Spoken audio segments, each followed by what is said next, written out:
Jó reggelt! Az ismétlés nézőknek jó estét kívánok! Ugyanúgy, ahogy az utóbbi 4 választáson, most is valamennyi választókerület jelöltjeinek rendezünk vitaműsort itt a Budaörsi Televízióban.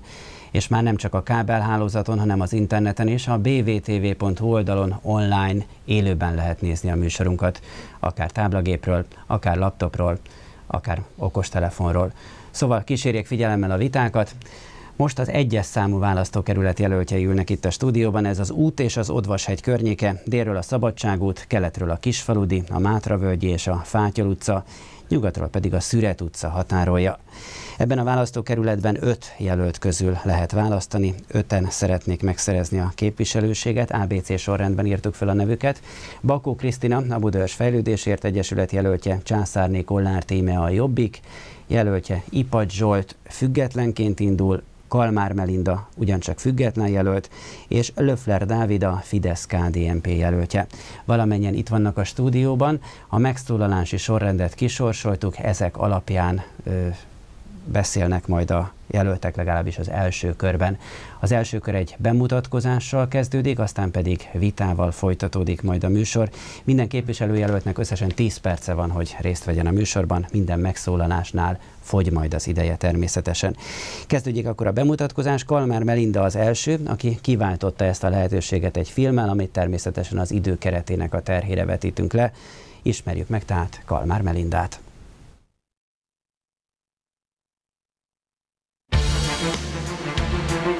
Kalmár Melinda vagyok, agrármérnök.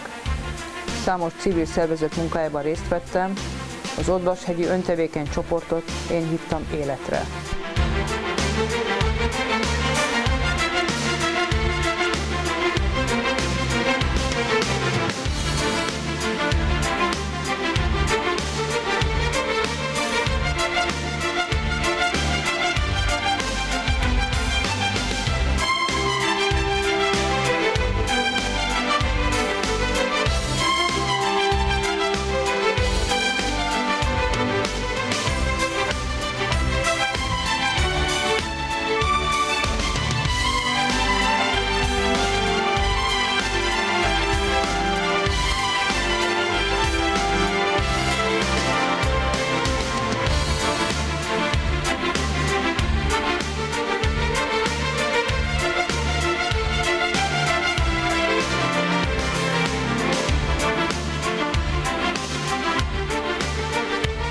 Széleskörű munkatapasztalattal rendelkezem, államigazgatás, kisvállalkozás fejlesztés, kertépítő vállalkozás, külföldi munkavégzés. Pártoktól függetlenül indulok az 1-es számú választókörzetben, hogy az Odvashegy körül lakók érdekeit képviselhessem. Személyemben elsőnek kerülhet be női, sőt egyáltalán politikus párttámogatás nélkül a testületbe. Itt a Hegyalja utcában lakunk 22 éve. 2 fiam adófizető állampolgár, unokám még nincs. Kreatív módon politizálás számomra azt jelenti, hogy összegyűjtöm a civil kreativitást és a helyi egyéni megoldásokat támogatom. A Domb utcában és a Kálvária Kisfaludi utcában elmaradt útépítés egyszerre valósuljon meg. 5 éven belül minden budaörsi lakosnak legyen ivóvíze. Alakítsuk barátságos közterületté a Mária-völgy és a Odvashegy-árok alsó szakaszát. Állítsunk az egész várossal harmonizáló utcaneveket és turista célpontokat jelölő táblákat. Fontos a város imidzsének formálása, személyes hangulatú sétautak kialakítása a civil társadalom bevonásával. Célom a helyi kisvállalkozások és a helyi civilek érdekérvényesítő képességének kialakítása politikai céljárástól függetlenül. Valódi civilek most kerüljenek a testületbe. Társadalmi kommandó létrehívása nyugdíjas szakemberekből, fiatal segítőkkel. A zöld terület rohamos fogyásának megállítására, a beépítési százalék ellenőrzésére. Első budaörsi népszavazást kezdeményezek, hogy a volt leánygimnázium volt posta épületében a közösség tényleges igényei szerinti célok valósuljanak meg. Időben vagyunk a tervezés fázisa előtt.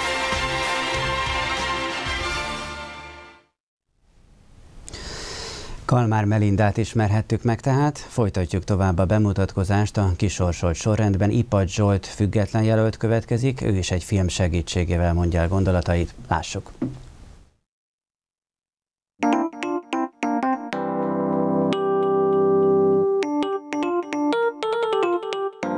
...1998-ba költöztem Budaörsre.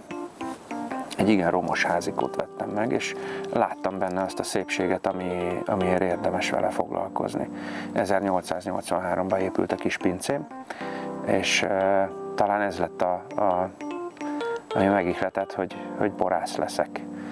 És 2002-től kezdtem el bort készíteni, 2005-től kezdtem el borászatot tanulni egyéb más szakmáim mellé, és azt gondolom, hogy megváltoztatta az életemet a bor. Nem azért, mert sokat fogyasztom, hanem azért, mert a bor az egy közösségteremtő dolog.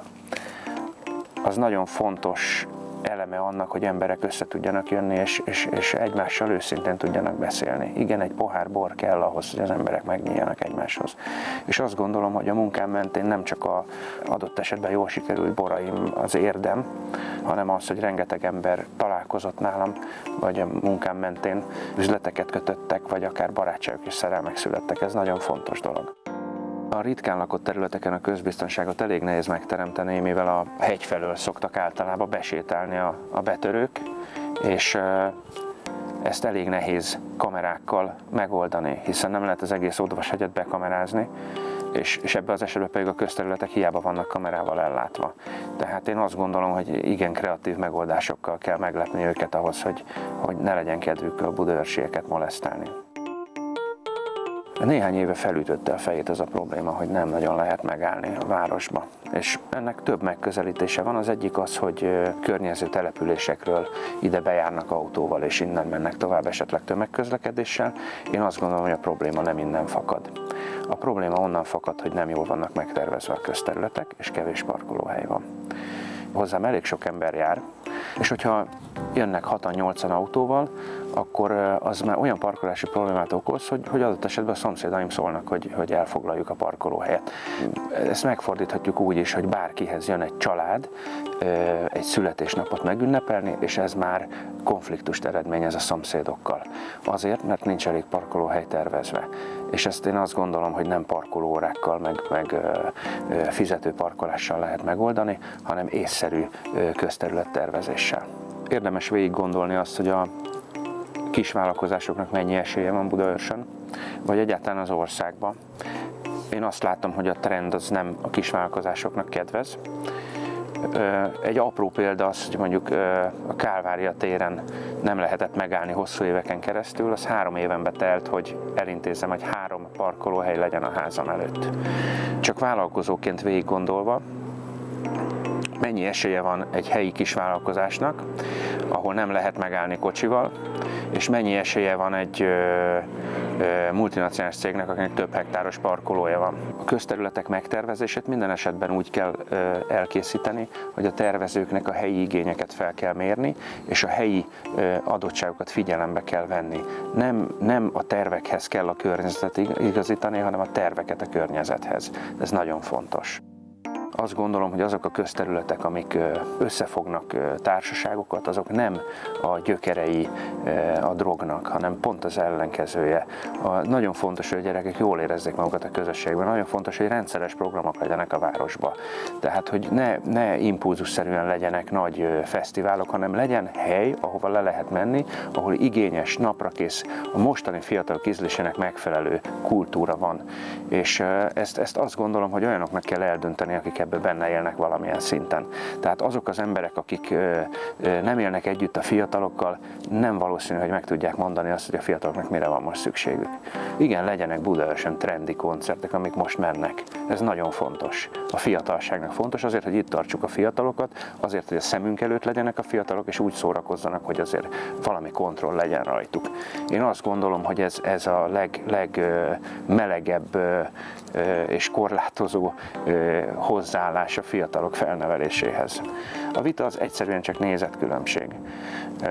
Nem szabad a haraggal összefonni, és nem szabad úgy vitatkozni, hogy a végén tüske maradjon bennünk. Egyszerűen tiszteletbe kell tartani azt, hogy a másik nem úgy gondolja. Megkeresni kell azt, hogy hogyan tudunk egy olyan álláspontot kialakítani, ami mind a kettőnek elfogadható, de kompromisszumra szükség van. Anélkül nem fog menni.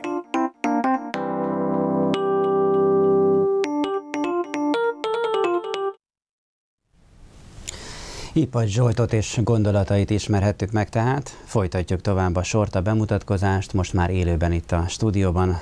Dr. Bakó Krisztina következik, aki a Budaörs Fejlődésért Egyesületnek a képviselőjelöltje. Hallgatjuk! Üdvözlöm Önöket, köszöntöm a szeretettel a kedves tévénézőket. Dr. Bakó Krisztina vagyok, jogász.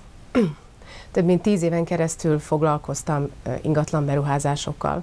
Mindemellett saját felsővezetői tanácsadó cégemet vezettem. Ezt megelőzően televíziós szerkesztőként is dolgoztam, az első diplomám pedig tanár, középiskolai tanár. Önkormányzati munkát 2 éve végzek, Újbudán, az Újbudai Önkormányzat jogi bizottságának tagjaként dolgoztam.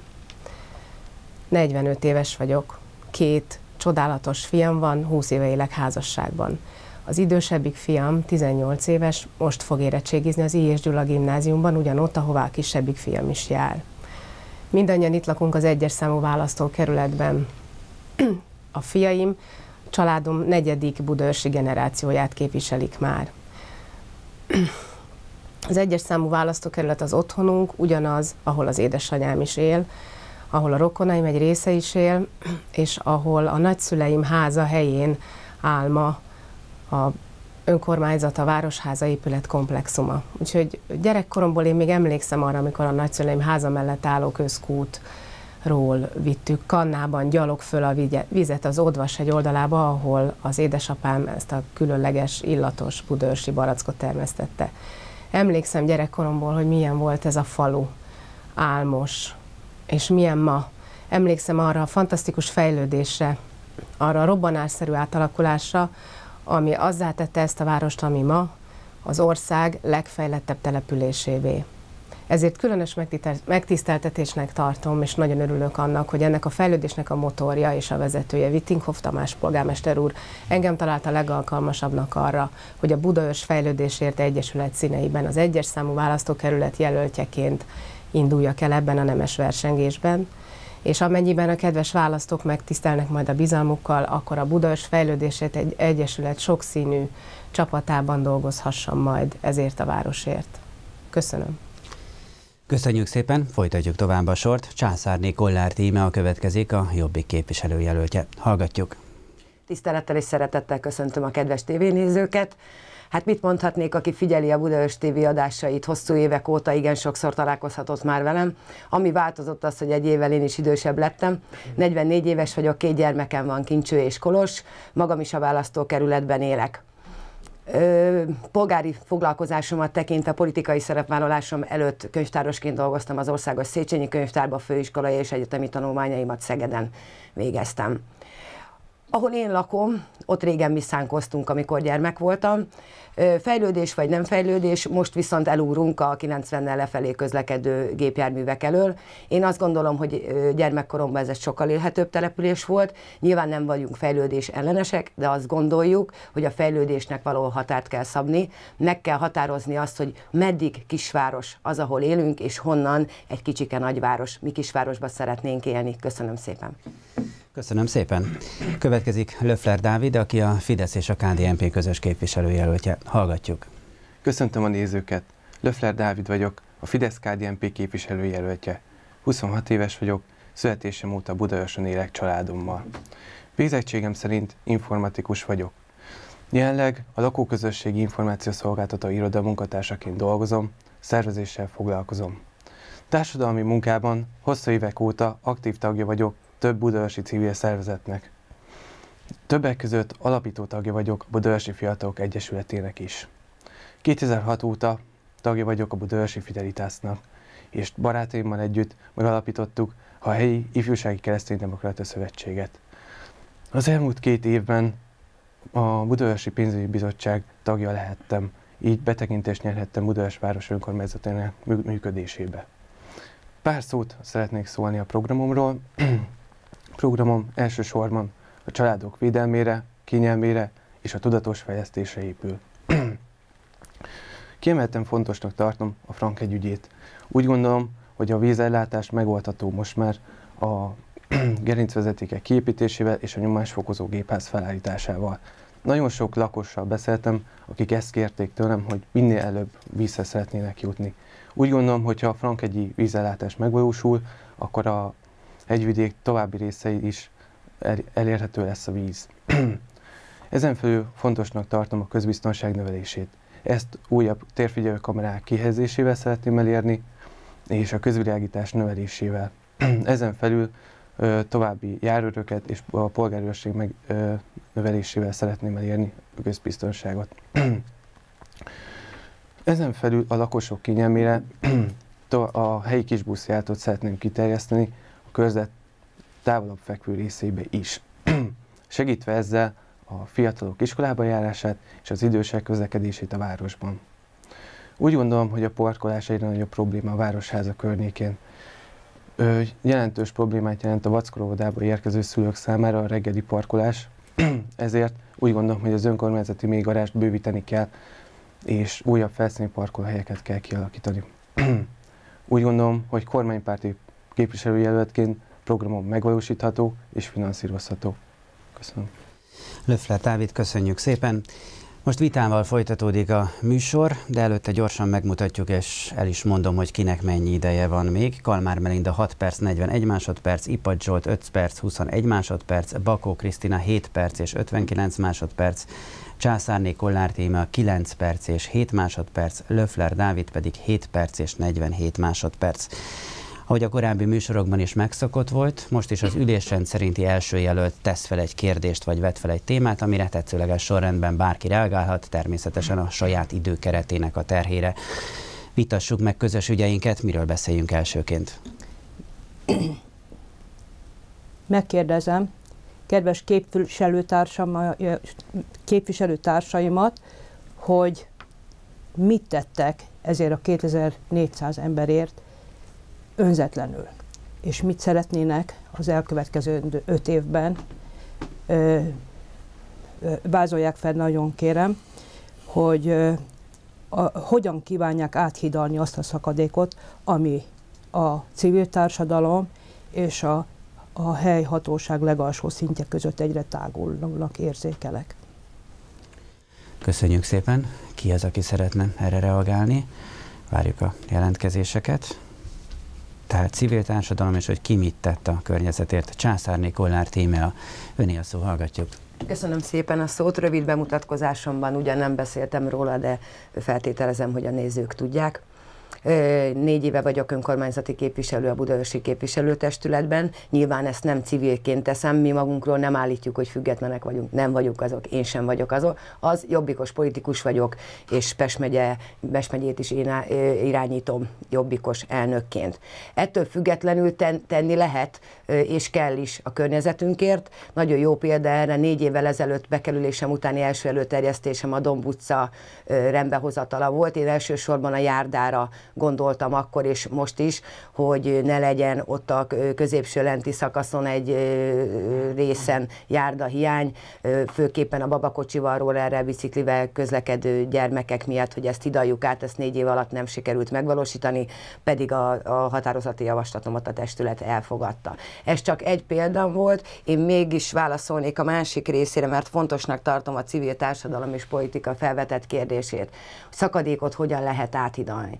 Nálunk például nem kell semmilyen szakadékot áthidalni, a jelöltársaim, saját magam, a párton vezetősége, mind hasonló ideológiai háttérrel, hasonló életszemlélettel rendelkezünk, nem kell egyeztetnünk más pártokkal, nem kell megfelelnünk a kormányzat elvárásainak, csak és kizárólag a helyi lakók érdekeit kell még akkor is képviselnem, ha egyébként felső középvezető vagyok a pártomban. Mindezt azért, mert a Jobbik hisz az önkormányzatiságban, és ilyen tekintetben szabad kezet ad a képviselőjelöltjeinek. Köszönöm szépen. Köszönöm szépen. Szeretné még valaki hozzászólni ez a témához?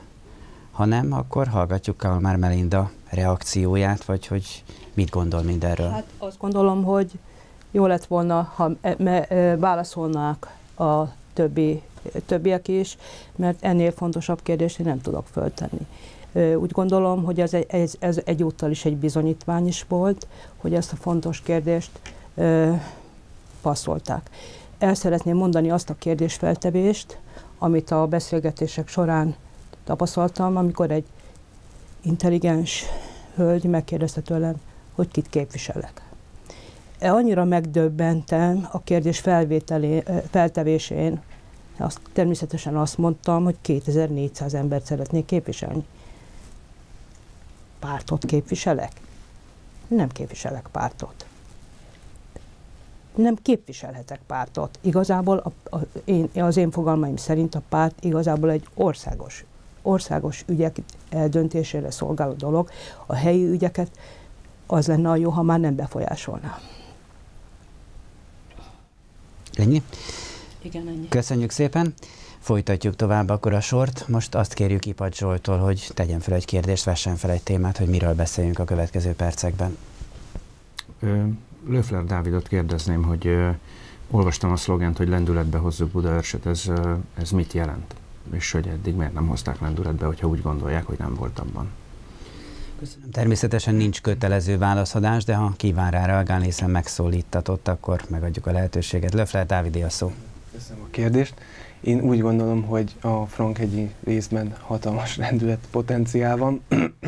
Ezt a területet abszolút lehetne fejleszteni, és azt gondolom, hogy az elmúlt időszakban olyan erőkészítési munkák vannak folyamatban, meg készültek el olyan tervek, amikre lehet építeni, és az elkövetkező 5 évben én úgy gondolom, hogy mindenkinek lesz vize a Frankhegyen.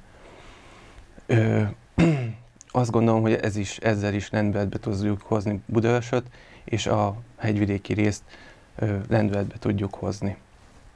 Köszönöm szépen. Ugye én a műsor elején azt mondtam, hogy ez az út és az Odvashegy környék az egyes választókerület, de valóban egy picikét Frankhegy is belenyúlik ebbe a választókerületbe, ezt a térképen lehetett látni. Kalmár Melinda is hozzá szeretne szólni, hallgatjuk. Azt gondolom, hogy a kisvállalkozások ügyének felkarolása nélkül nagyon rossz válasz születik erre a kérdésre.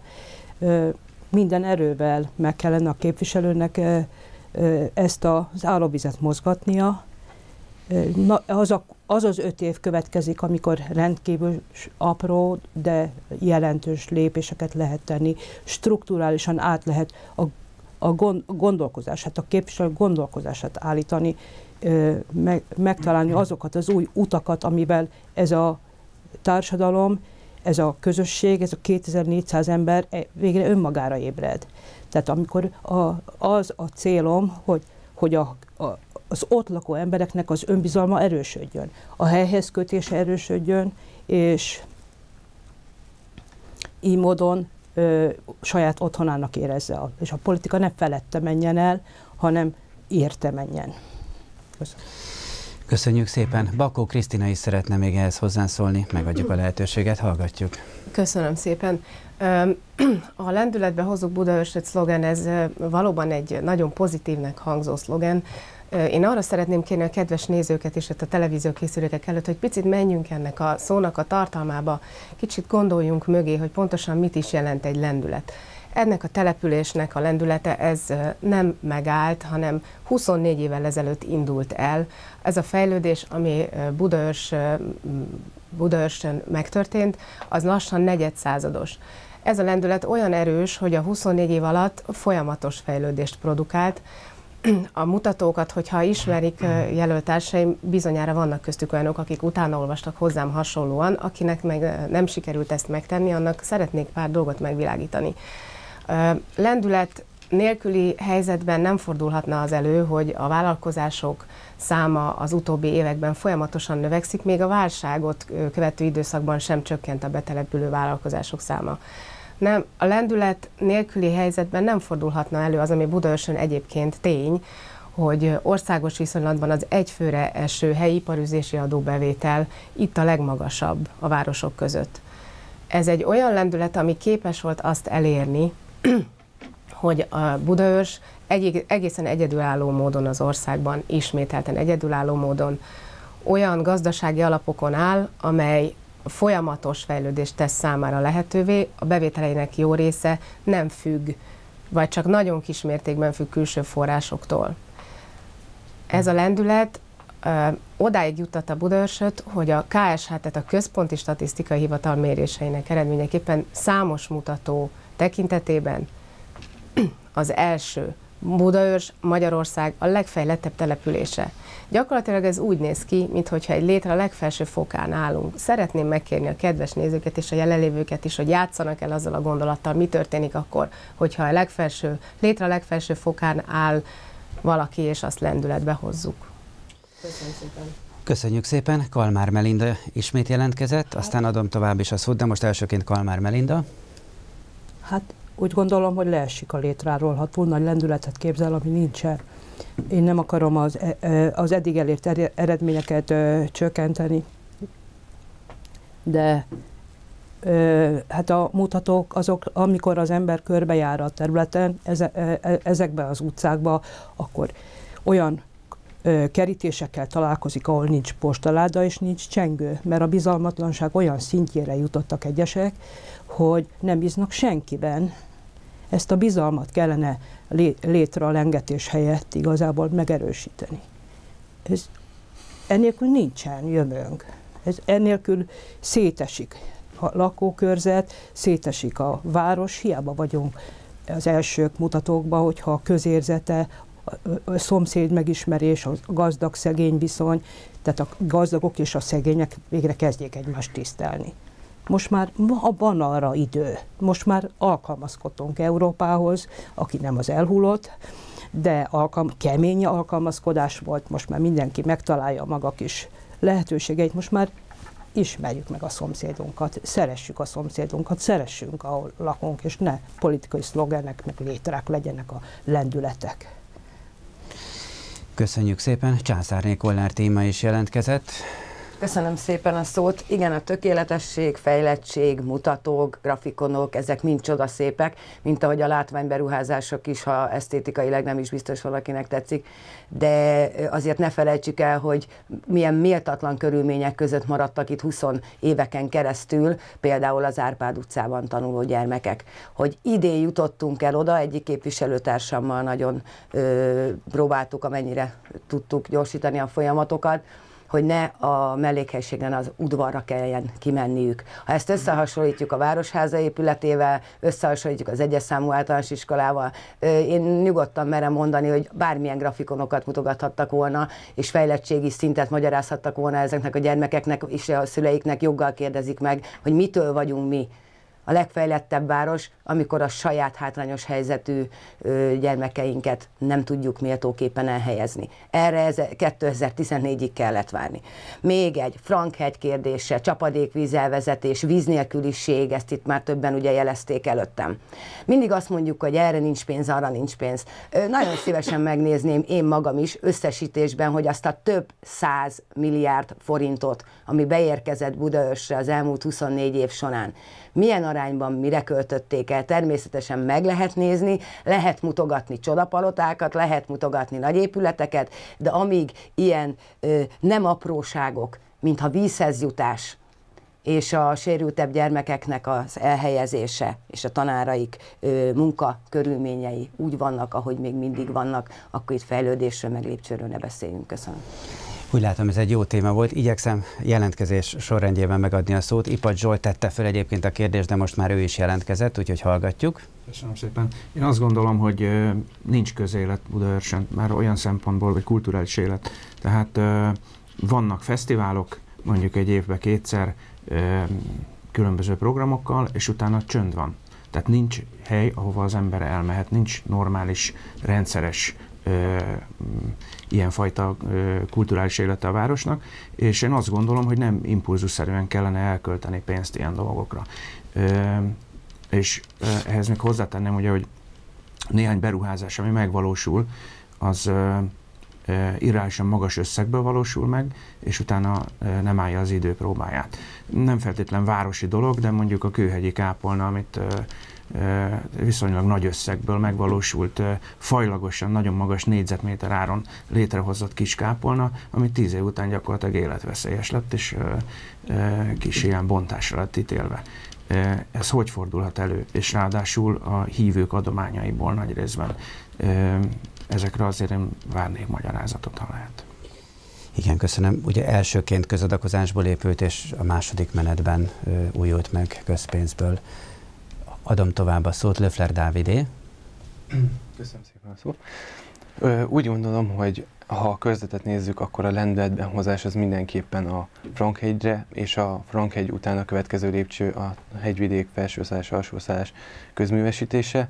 Én úgy látom, hogy körülbelül 80 millió forintról beszélünk, egy ilyen összeg, maximum 100 millió forintról, ebből ki lehetne építeni a gerincvezetékeket, meg lehetne építeni a nyomásfokozó gépházat. Én úgy gondolom, hogy ezt mindenképpen meg kell tenni, ezzel már lendületbe hozzuk ezt a körzetet. Ha a városi szinten nézzük, akkor én úgy gondolom, hogy a Fidesz-KDNP eddig is elég sok pályázatot támogatott, helyi kis és középvállalkozások pályázhattak különböző feltételekkel. Úgy gondolom, hogy ezt szeretnénk továbbiakban is folytatni, kormányzati pénzekkel, pályázatokkal, bevonásával fejleszteni ezt a várost és lendületbe hozni. Köszönöm. Ez a lendület volt egyébként az alapvető kérdés, csak úgy jelzem. Bakó Krisztina? Köszönöm. Nem az alapvető kérdése, hanem reagálni szeretnék néhány dologra, ami elhangzott.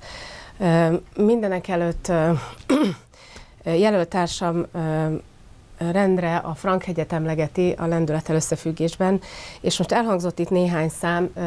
A főépítész úrral való konzultálásra nyilván az elmúlt időszakban, miután egy ideje már az önkormányzat munkáját megismerhettem, mint mondta, lett volna alkalma vele valószínűleg tájékozódni arról, hogy a Frankhegy, ami egyébként nem az 1-es számú választókerület területét érinti elsősorban, hanem a 3-as számút, tehát talán egy picit eltéved, de betudom ezt annak, hogy nem a választókerület lakója. Tehát szeretném jelezni, hogy a Frankhegy probléma és a víz probléma megoldása nem 80 millió forintot igényelne, hanem a tájékoztatás szerint a Frankhegy vízzel való ellátása 12 milliárd forintba kerül, különböző szakértői felmérések szerint. Csak hogy lássuk a nagyságrendet, hogy ez pontosan mit jelent, hogyha a Frankhegyet egyszerre, gyorsan, néhány éven belül szeretnénk közművel ellátni, akkor ez a durván 12 milliárd forint, ez gyakorlatilag Budaörs teljes költségvetése. És most én nem fogok itt belemenni olyan demagógiába, mint amelyet a mellettem ülő jelöltársam az imént a beteg gyermekek fölemlegetésével tett, de azért lássuk be, hogy ha a Budaörs teljes költségvetését a Frankhegy vízzel való ellátására egyszerre ráfordítanánk, akkor a város funkciói megbénulnának, a közlekedés, az oktatás és minden egyéb forráshiánnyal küzdködne. Ez egy csapásra nem valósítható meg. Lépésről lépésre kell fejleszteni, és ezeknek a lépéseknek nagyon pontosan megtervezve, észszerű tervezés mellett kell megvalósulnia. Az tény, hogy a Frankhegy szélét, nyugati szélét jelentő Fátyol utca, Mária Völgy utca folytatása, Víztorony utca, Zengő utca, Zuzmara utca valóban ehhez a vízzel ellátatlan területhez tartozik, de erre integrált megoldást lehet létrehozni. Az Alsószállásért Egyesület el is készített már néhány nagyon jó tervet, amelyet a megvalósításhoz nagyon közeli állapotba sikerült már hozni, úgyhogy amikor a képviselőtársam jelölt társam azzal kampányolna, hogy csináljuk meg a nyomásfokozót, akkor nyitott kapukat döngetnek, ugyanis erre is a tervek elkészültek, ezt csak föl kell vállalni, és el kell indítani a testületben az ezzel kapcsolatos döntés sorozatot. Köszönöm. Köszönöm szépen, igyekszem jelentkezési sorrendben megadni a szót. Császárné Kollár Tímea következik, a Jobbik jelöltje. Jelen esetben nagyon rövid leszek. A Frankhegy ügyében nem tisztem megvédeni fideszes képviselőjelöltársamat, nem is fogom. de azt lássuk, hogy a Frank-hegy problémája nem csupán azért az első egyes választókerület problémája, mert a Frank-hegynek egy icipici része valóban ide tartozik, hanem azért, mert a Víztorony utcai nyomásfokozó gépház által majd egyszer, ha kész lesz, mert 3 éve zajlik ez is, az egész alsó és felső szállás vízellátását is oldaná meg, tehát gondolom pontatlanul fogalmazott, vagy nem tudja, ezt döntse el saját maga, de ilyen módon a Frank-hegyi kérdést föl lehet itt vetni. Amúgy a Frank-heggyel kapcsolatos kérdéseket meg majd abba a választókerületben induló jobbikos képviselőt fogja elmondani. Köszönöm. Köszönöm szépen. Kalmár Melinda is jelentkezett, még neki is megadjuk a szót. Abban a szerencsés helyzetben vagyok, hogy mindkét hozzászólást demagógnak minősíthetem. A 12 milliárddal való riogatás, hát az egészen szélsőséges, mint ahogy a 100 000 forint is szélsőséges. Azt kellene tudnia a városnak eldönteni, és a helyiek érdekét figyelembe venni, hogy ne épülhessen az alsószállásra lakópark. Mert most lássuk be, lakópark szerű építkezést képzelnek oda a 12-16 méter széles úttal, és óriási nagy befektetéssel, pedig a lakóknak ott lakóknak az lenne az érdeke, hogy kis házak épüljenek, az a 100 négyzetméter, meg a hasonló jellegű bőven kiegyeznének, tehát egy sokkal kisebb léptékű, és a város is jól járna, mert akkor nem települne be még egy Domb utcai problémakör. Mert lássuk be, a Domb utcába lakni, azokba a azokba a magas kőfalas házakba, hát elég nyomasztó lehet. Én börtönnek éreztem, tehát olyat nem szeretnék elképzelni, és mindenkit óvnék attól, hogy megengedje, hogy az alsószállás lakópark legyen. Pedig fölhívnám a kedves városlakóknak a figyelmét arra, hogy vízszintes területről van szó. Nagyon nagy veszélye van annak, hogy tőkeérdekek a saját logikájuk szerint szeretnének oda nagy házakat építeni. És akkor megint kezdődik a probléma, levezető út, gyűjtőút, ilyen út, olyan út, óvoda, bölcsöde, hadd ne sorolja. Köszönöm szépen. Adom tovább a szót, csak arra kérem a tisztelt jelölteket, hogy egy nagyon picit várjanak, hogy rájön önökre a kamera, és el tudjuk indítani az órát. Bakó Krisztina következik. Egyetlen egy mondatot szeretnék csak ehhez hozzáfűzni. Az alsó szálláson senki nem tervez lakóparkot, ez egy olyan pletyka, ami korábban terjed, de erről szó nincsen. Jelöltársam, aki büszke a civil tevékenységére, javaslom neki, hogy vegye föl a kapcsolatot, ahogy én is megtettem, és gondolom itt közülünk többen is, az Alsó Szállásért Egyesület vezetőjével, aki évek óta dolgozik azon, hogy a terület rendezését elérje. A lakóparkról nincsen szó. Köszönöm szépen, még mindig ebben a körben, akkor most Ipacs Zsoltnak adjuk meg a szót, hiszen végül is ő tette fel ezt a kérdést, amiből ez a jó kis vita kerekedett. Köszönöm szépen. Churchill szavai jutottak eszembe, őt idézném, csak abban a statisztikában hiszek, amit én magam hamisítottam meg. Ezt mondta. Mert itt röpködnek a 100 milliók és a milliárdok, olyanoktól, akik gyakorlatilag ebben mindennapos szinten benne vannak. Nem tudom, hogy nem kellene a városnak egy hosszú távú koncepció, és nem évekre előre kellene csak látnunk, tehát itt egy beruházással az a gond, hogy lehet, hogy lépcsőkben meg lehet csinálni, hogyha látjuk azt, hogy ez 10 év alatt, vagy belátható időn belül készül el, akkor nyilván ez egy finanszírozható valami. Hogyha egy összegben beszélünk róla, akkor nyilván lehet, hogy a város költségvetését meghaladja. Köszönöm szépen. Köszönöm szépen. Még mindig ehhez a körhöz Kalmár Melinda szeretne hozzászólni. Tessék parancsolni.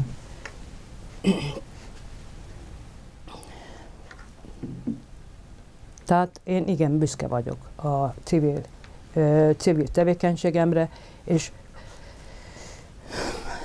egyszerűen nem értem, hogy kedves képviselőtársam miért nem megy el a könyvtárba, és veszi ki azt a dokumentumot, mely alapján bizonyított, hogy az Odvashegy déli oldalán lakópark volt tervezve. Akkor akartunk, illetve az önkormányzat akkor akart előttünk 12 méter széles utat nyitni. A 12 méteres útból most egy 7 méteres út megvalósult, igen, szép útunk van, és hát hál' Istennek nem tudok balesetről, tehát elférünk. Jelentem mindenkinek, elférünk a 7 méteres úton. Nagyon nagy küzdelem volt, hogy elérjük ezt a 7 méteres kompromisszumot, ha úgy tetszik. Én úgy gondolom, hogy a Frank-heggyel kapcsolatban egy civil egyetértés kellene az ott lakók között, melyben kijelentik, hogy a nagy fejlesztési elképzeléseik nincsenek, nem is támogatják, és ez egy nagyon jó civil kezdeményezés. Ennek van itt az ideje, és ha független képviselőre fognak választani mindkét körzetben, ugye, mert a Frank-hegy sajnos megosztásra került, akkor ez nagyon nagy esélye van ennek a megvalósítására. Köszönöm szépen, önnek le is járt a 10 perce, majd megmondom, hogy kinek mennyi ideje van még, de még mindig ez a témához szeretne Löffler Dávid. Hallgatjuk. Igen, szeretnék válaszolni. Az utóbbi időben nagyon sok lakossal beszéltem, akik vizet szeretnének. Beszéltem az Alsószállás Egyesület vezetőivel is, és több civil egyesülettel, és mindannyian egyetértettünk abban, hogy bár az egyes körzetnek csak kis része a Frank-hegyi rész, a Frank-hegyi vízellátás megoldás az egész vízellátás problémájára. A nyomásfokozó gépház felállítása folyamatban van, és a gerincvezetékek kiépítése hamarosan elindulhat. Én ezért beszéltem Frank-hegyi részről, mert úgy gondoljuk, hogy ha ez a rész végre elindul, akkor az egész hegyvidéken lehet víz. Köszönöm. Köszönöm szépen. Magát az egész sort Ipad Zsolt indította. Kíván még rá reagálni, vagy mehetünk tovább? Tessék parancsolni, adom a szót, hallgatjuk. Csak a lendület volt a kérdés, és Löffler Dávid szájából gyakorlatilag csak ez a vizes probléma, ami biztos az ott lakóknak nagyon nagy probléma, de ez hangzott el, és hogy esetleg nincs más olyan dolog a városban, ami őt foglalkoztatja, ezt szeretném csak megtudni és megkérdezni. Köszönöm szépen. Hát akkor még mindig ez a körhöz. Ha Löffler Dávid kíván, jelentkezett, akkor meg is adjuk neki a szót. Hallgatjuk. Csak gyorsan még annyit tennék hozzá, hogy az elmúlt években a Fidesz-KDNP képviselőjelöltjének gondozásában több pályázatot írtak ki helyi kis- és középvállalkozások támogatására. Ezt szerintem említettem is, és ha a körzetet nézzük, akkor szerintem itt a lendület elsősorban a Frank-hegyi és a hegyvidékre vonatkozik, és ezt várják a lakosok. Itt van a legnagyobb szükség a lendületre. Köszönjük. Érdekes, értékes gondolatok hangzottak el. Mielőtt folytatnánk és a következő körbe belekezdenénk, megmutatjuk, megnézzük, hogy kinek mennyi ideje van. Kalmár Melindának elfogyott az ideje, Ipad Zsolt 3 perc 10 másodperc, Bakó Krisztina 3 perc 16 másodperc, Császárné Kollár Téma 5 perc 29 másodperc, és másodpercre pontosan ugyanennyi ideje van még Löffler Dávidnak is. Most a sor Bakó Krisztinán van, hogy felvessen egy témát, vagy feltegyen egy kérdést. Hallgatjuk. Köszönöm szépen. Arra lennék kíváncsi, hogyan látják jelenlévő jelöltársaim, Budaörs sikeres város-e, és ha igen, miért, ha nem, miért nem? Köszönöm, tehát a lendület után most a siker a téma. Reméljük, hogy ez is kivált majd olyan heves vitát, mint az előbb. Ki szeretne hozzászólni? Egyelőre úgy látom, hogy nincs hozzászólás. Akkor Bakó Krisztina a saját kérdésére, saját téma felvetésére. Nem, Császárné Kollár Téma. Igenis, adjuk a szót, hallgatjuk. Ja, most másodszor fordult elő, hogy más nem, de azért én mégiscsak, ha már föltettek egy kérdést, vagy fölvetettek egy témát, valamit gyorsan reagálok rá. A sikerességről már ma is beszéltem, és beszéltünk, és az elmúlt évek során is rengetegszer, hogy mi számít sikeresnek, és mi nem. Minek a mérése alapján sikeres valami, vagy nem. Úgyhogy én ezt egy mondattal megválaszolnám, papíron biztos, az emberek egy részének a lelkében biztos, viszont nagyon sokan vannak ebbe a városba, akik szerint viszont nem, és szerintem térjünk vissza az egyes választókerület problémáira. Köszönöm.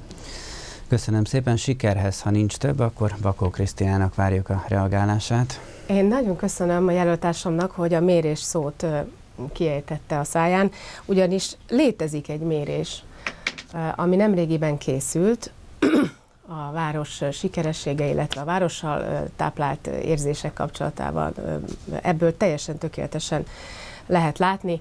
Ennek a mérésnek az eredményeképpen az országban egyedülálló eredményt ért el Budaörs a tekintetben, hogy az itt lakók 97, tehát még egyszer mondom, az itt lakók 97%-a szeret Budaörsön élni, ezek nagyobbik többsége nagyon szeret Budaörsön élni.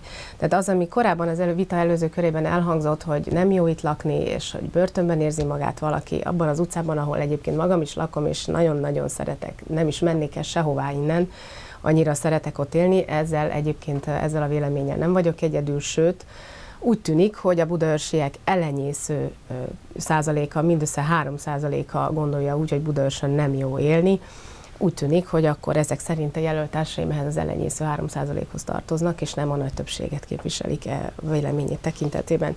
A sikereknek egyébként nem csak szubjektív, objektív mutatói is vannak, rengeteg, de nem szeretnék számokkal untatni senkit, a statisztikákat illetően pedig persze ez rendszeresen elhangzik, amit a jelöltársam mondott, de azért, hogyha a statisztikákban nem lehetne megbízni valamelyest, akkor bizonyára sehol a világon nem használnák ezeket.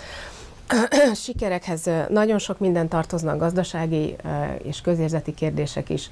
A vállalkozások száma is a sikerességet mutatja, de ugyanúgy az egészségügy rendezettsége Budaörsről nem, hogy elmennének a szakorvosok és háziorvosok, hanem újabb 2 háziorvosi praxis nyitotta az önkormányzat. A szociális háló országos viszonylatban is Budaörsön az egyik legsűrűbb, olyan innovatív szociális támogatási megoldásai vannak Budaörsnek, amelyeket sehol másutt az elesettek és a rászorulók nem élvezhetnek, és ezt még hosszasan sorolhatnám. De nem teszem, mert elég, hogyha a kedves nézők is a szívükre teszik a kezüket, és megkérdezik önmaguktól, hogy mennyire érzik jól magukat. Nagy valószínűséggel a 97%-hoz fognak tartozni ők is. Köszönöm szépen. Még ehhez a témához jelentkezett Ipad Zsolt, független jelölt. Megadjuk a szót, hallgatjuk. Köszönöm szépen. Én is a 97%-hoz tartozom, de én szeretném, hogyha a Krisztina untatna azokkal a számokkal, hogy ezeket a statisztikákat kik készítették el, és mennyibe került a városnak. Köszönöm. Nem tudom, Bakó Krisztina szeretne erre válaszolni?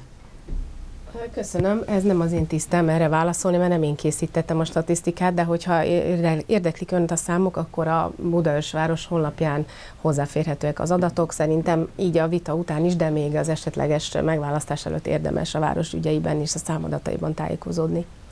Köszönöm. Löffler Dávid következik, a Fidesz és a KDNP jelöltje. Én is úgy gondolom, hogy Budaörs egy sikeres város, viszont úgy gondolom, hogy még sikeresebb is lehetne. Az elmúlt időszakban a kormány a budaörsiek hitel adósságállományát átvállalta, ezzel is sikeresebbé téve Budaörsöt.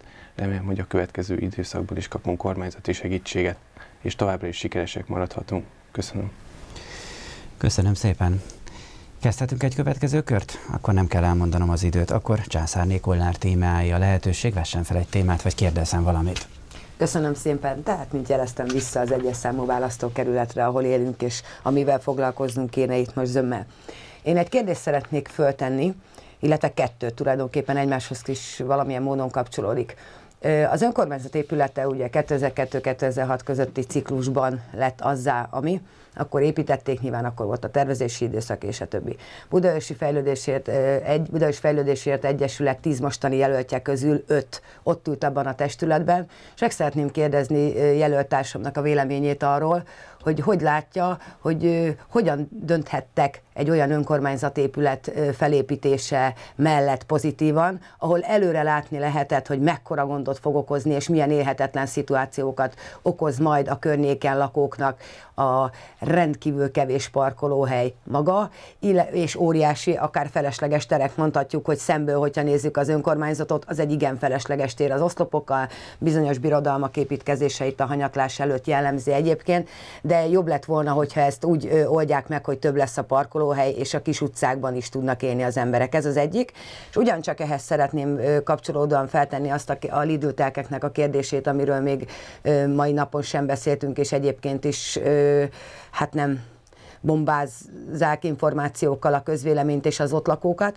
Szeretném kérdezni, hogy amikor a Lidl telkeket elkezdték fölvásárolni, akkor 2009-ben Vittinkov Tamás polgármester jelezte abbéli véleményét, és azt gondolom a Budaörsi Fejlődésért Egyesület véleménye is, hogy nincs az olyan nagy probléma, hogyha egy kisvárosnak a főútjára ismét egy áruház épül. Szeretném megkérdezni, tudom, hogy most éppen utána úgy döntöttek, mert akkor már én is a testületben voltam, hogy most éppen nem, de nyilván azért, mert a lakók ellenkeztek, az kiinduló pont nem ez volt. Ezekről szeretném megkérdezni jelöltársaimnak a véleményét. Mit szólnak ehhez, hogy egy város engedte, hogy a főútján, kertvárosi környezetben ennyi telket felvásároljon egy multinacionális cég? Azt a választ nem fogadom el, hogy nem szólhatunk bele, de igen, mi is megvertünk volna egyet a közepén mondjuk, és akkor már is nincsen áruház. Illetve az önkormányzat meggondolatlan építésével kapcsolatban is várom a véleményeket. Köszönöm. Köszönöm szépen, tehát városháza építkezés, városháza parkolás és Lidl telekvásárlása gimnázium mellett, ami nem valósult meg. Ki az, aki akkor ehhez a témakörhöz, témacsokorhoz? Bakó Krisztinának adom a szót, már kevesebb, mint 1 perce van. Használja ki jól.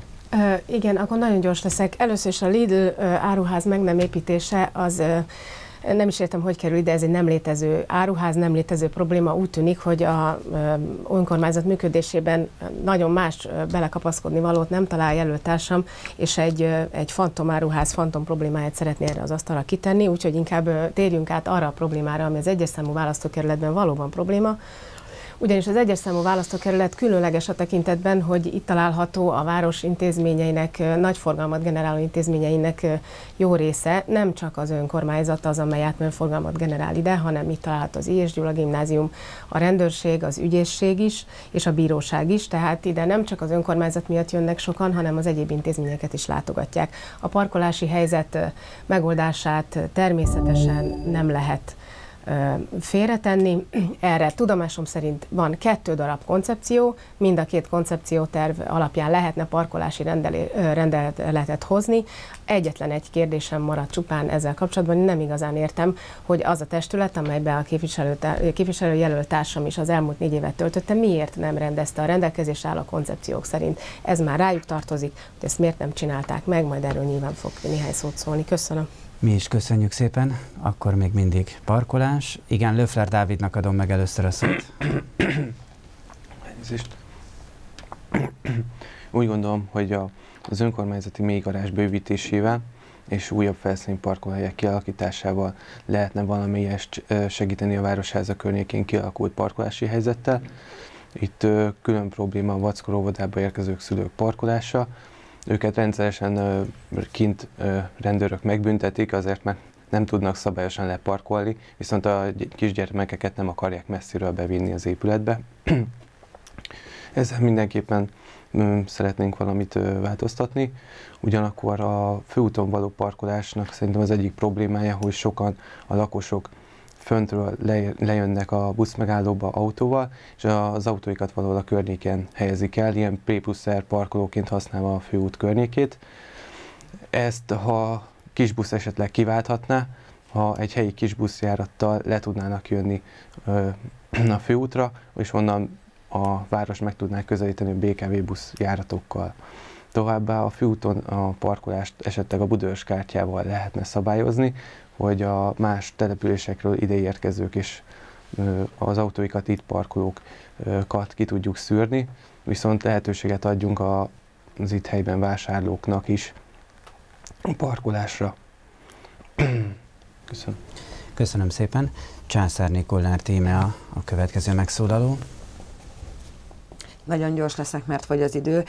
Amit Löffler jelölttársam mondott, igen, az Uzsoki utcában nagyon egyszerű megoldás, nagyon egyirányúsítani kellene egyébként az Uzsoki utcát, az én kisebb gyermekem is oda jár, úgyhogy tudom. De ezzel nem menjünk tovább, ezt én már többször éreztem a hivatal felé, remélem, hogy egyszer el is fogunk jutni, és nyilván az intézményvezetővel is beszéltem ez ügyben. A Lidl telkek, hát lehet, hogy az áruház még fantom, de a telkek azok nem, és azok még mindig a Lidl tulajdonában vannak, tehát azért ez egy élő probléma, és ez a jövőben biztos vagyok benne, hogy elő fog még kerülni. Az önkormányzattal kapcsolatban persze lehet azt mondani, hogy miért nem. Jelöltársamat figyelmeztetem arra, hogy 15-en ülünk a testületbe, és a Jobbik sajnos csak egy képviselővel volt jelen. Amennyiben mi 8-al leszünk, akkor természetesen ezt egy hét alatt meg fogjuk oldani ezt a kérdést, hogy valamelyiket válasszunk, vagy kevésbé súlyos milliókért, vagy milliárdokért építgessünk még, vagy milliókért, terveztessünk újabbakat. De én azt kérdeztem, hogy miért nem gondoltak erre az építéskor azok, akik most egyébként sokan elmondják, hogy micsoda óriási nagy probléma, és ott ültek akkor a testületben. Erre nem kaptam választ, de nyilván elfogyott jelöltársamnak az ideje, hogy valószínűleg ezért nem tudott nekem válaszolni. Köszönöm szépen. Köszönöm szépen, akkor parkoláshoz, városházaépítéshez, Lidlhöz nincs több hozzászólás. Gyorsan megnézzük, hogy kinek mennyi ideje van még, és aztán folytatjuk tovább a sort. Kalmár Merinda ideje lejárt, tehát Ipad Zsolt 2 perc és 59 másodperc, Bakó Krisztina ideje is lejárt, Császárné Kollár Tíme 1 perc és 49 másodperc, a legtöbb ideje pedig Löffler Dávidnak van 3 perc és 54 másodperc, és most őt illeti a kérdezés, a témafelvetés joga. Hallgatjuk. Azt szeretném kérdezni jelöltársaimtól, hogy a közbiztonságot milyen módszerekkel gondolják fejleszteni. Köszönjük. Közbiztonság témakörhöz szeretne-e hozzászólni valaki? Nem? Igen, akkor lehet, hogy csak azért, mert közelebb vagyok, de szerintem Ipad Zsolt egy picikét előbb jelentkezett, úgyhogy neki adjuk meg akkor a szót. Ja, nem szeretném senkitől elvenni a szójogát, de azt gondolom, hogy a közbiztonság az egy kicsivel összetettebb dolog, mert hogyha a faluban nem egymásnak háttal élnének az emberek, hanem jó szomszédi viszony lenne, mint mondjuk az én környezetemben, akkor azt gondolom, hogy jobban tudnánk egymásra figyelni. Tehát én abba a Budaörs faluba hiszek, amelyikben az emberek figyelnek egymásra, és valóban faluként élik meg. Tehát nyilvánvaló, hogy kellenek technikai eszközök, és nagyon kreatív megoldásokra van szükség, mert a betörők is nagyon kreatívak, és én nagyon bízom abban, hogy tudunk egy olyan megoldást csinálni nyilvánvalóan, hogyha én bekerülök ebbe a testületbe, ami meglepetést okoz azoknak, akik molesztálják a budaörsieket. Köszönöm. Érdeklődve várjuk. Köszönöm szépen. Császárné Kollár Tíme következik. Egy mondat erejéig. Mindenképpen javítani kell nyilván a térfigyelő kamerák is, bizonyos tekintetben jó megoldások, magam is 20 millió forint tartalékot kértem erre az évre, és aznak egy jó részét erre fordították. De az önszerveződés, polgárőrök, nyilván normális körülmények és normális szerveződés és vezetés mentén mindig egy olyan biztonságot ad az ott élőknek, mint annak idején például a rendőr-csendőr hasonlatot nagyon sokan szeretik fölvetni, és igaz, a csendőr mindig ott lakott, azon a környéken egészen máshogy tekintett a saját lakókörnyezetére, mint a rendvédelmi személy. Tehát mi a polgárőrökben hiszünk, mindig is hittünk, és úgy gondoljuk, hogy akár a közterületfelügyeleti csoportnak a munkatársi létszámát is emelni lehetne, ezekről mind beszélni lehet, amennyiben van rá politikai akarat a testületben. Köszönöm. Köszönöm. Közbiztonság tehát. Löffler Dávid tette fel a kérdést, akkor hallgatjuk a gondolatait mindenről. Én fontosnak tartom további térfigyelő kamerák kihelyezését, amit már elkezdődtek. Ugyanakkor a térfigyelő kamerák mellett szükség van a közvilágítás fejlesztésére is, hogy egyrészt a kamerák felvételén látszódjon is valami, meg a hegyvidéki részen, ahol elmaradott a közvilágítás, ott az emberek jobban lássák, hogy kik közlekednek arra. Ugyanakkor én is hiszek abban, hogy a társadalmi összefogásban, például a szomszédok egymásért mozgalom továbbfejlesztésében és a körzetemben való kiterjesztésében fontosnak tartom a helyi polgárőrség megerősítését és a további a folyamatos járőrözést.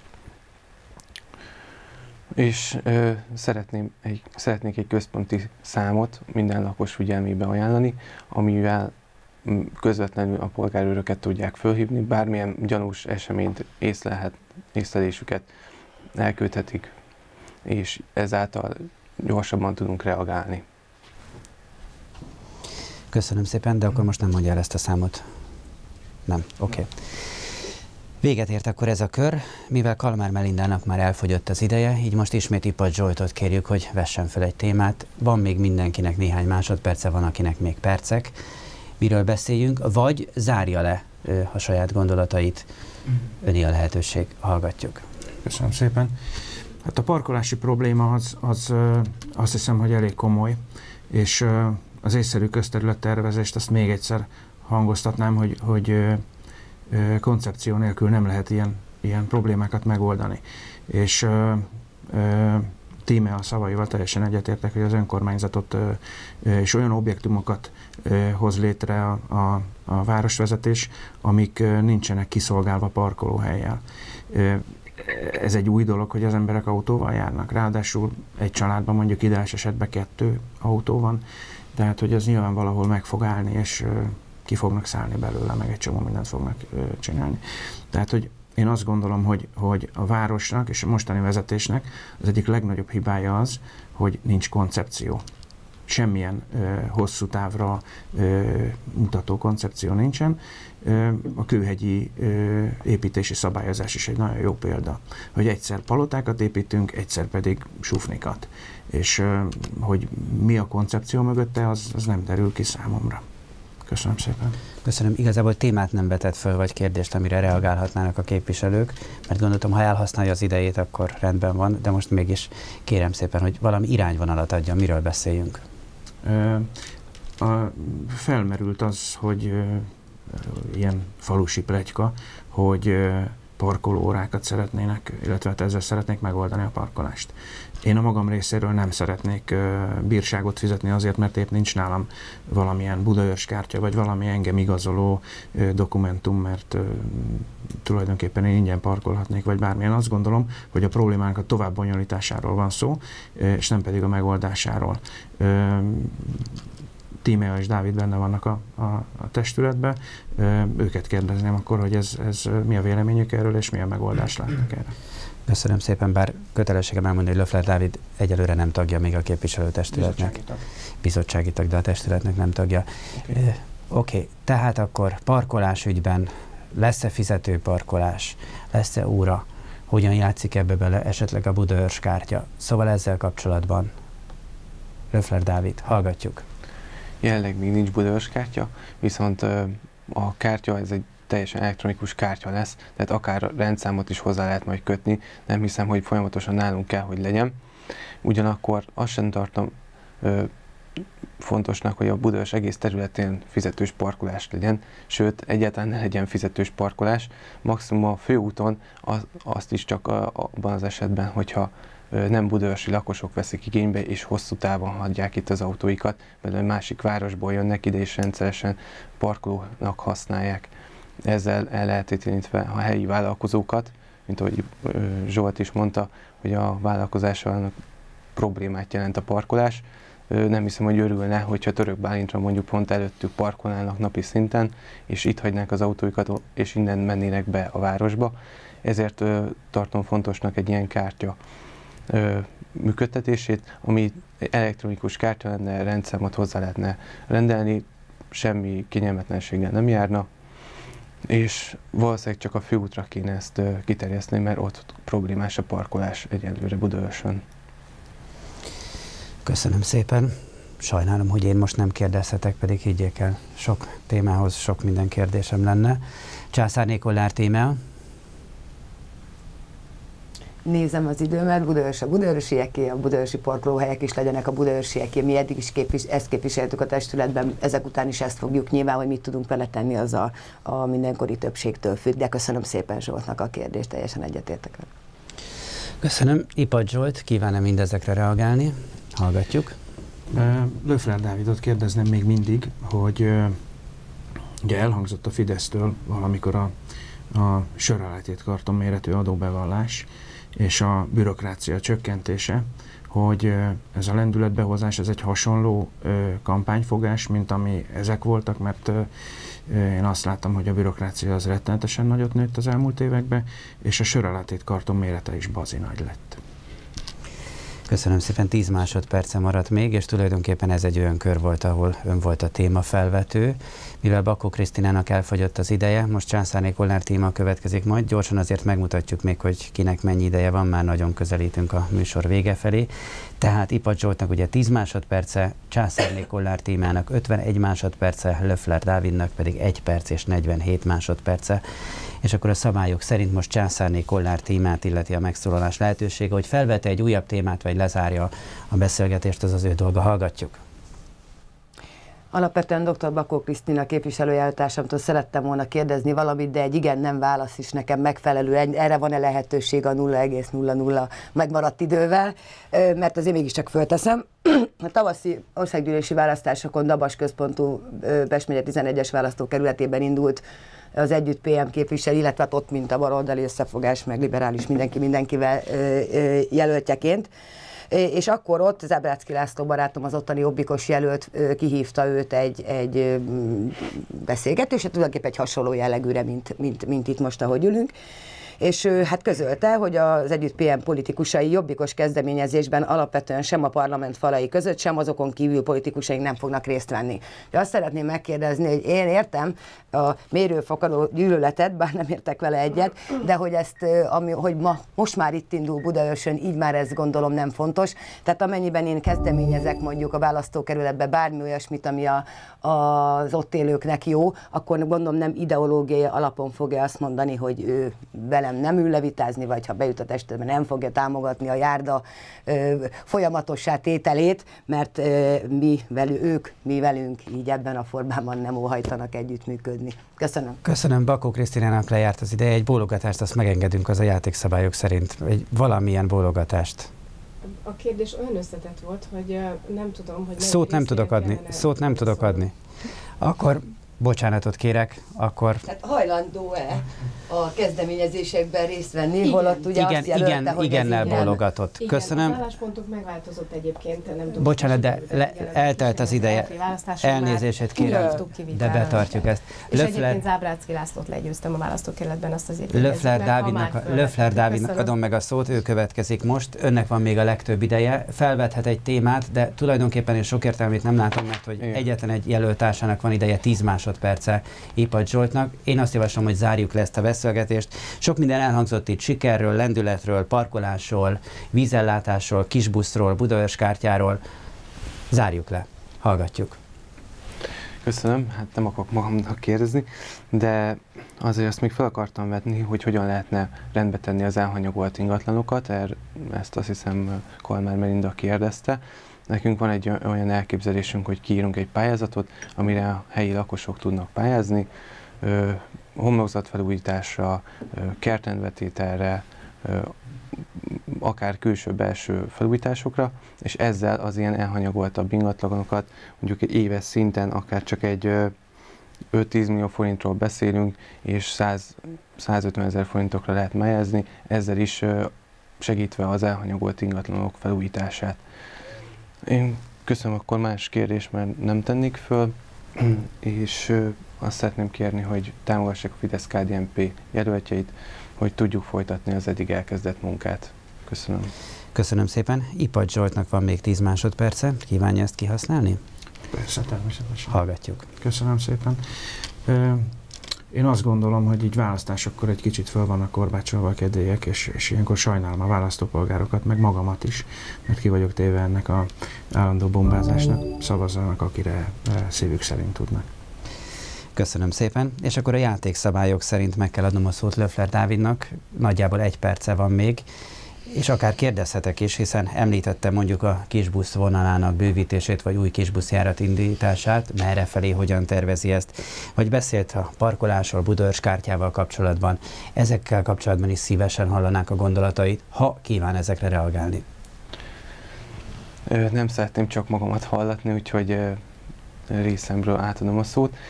Amit fontosnak tartó, azt nagyjából szerintem felvázoltuk.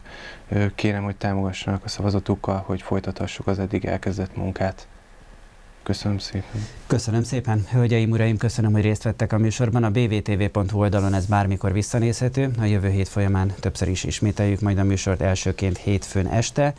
Egy szolgálati közlemény a többi képviselőjelöltnek. Kérjük szépen, hogy a műsor kezdete előtt egy 20-25 perccel legyenek itt, mire a robotkamerákat beprogramozzuk és kisorsoljuk a sorrendet, hogy időben tudjunk kezdeni az élőadások folyamát 11 órakor, tehát egészen pontosan 43 perc múlva a 2. számú választókerület jelöltjeivel folytatjuk majd. Addig köszönjük a figyelmet!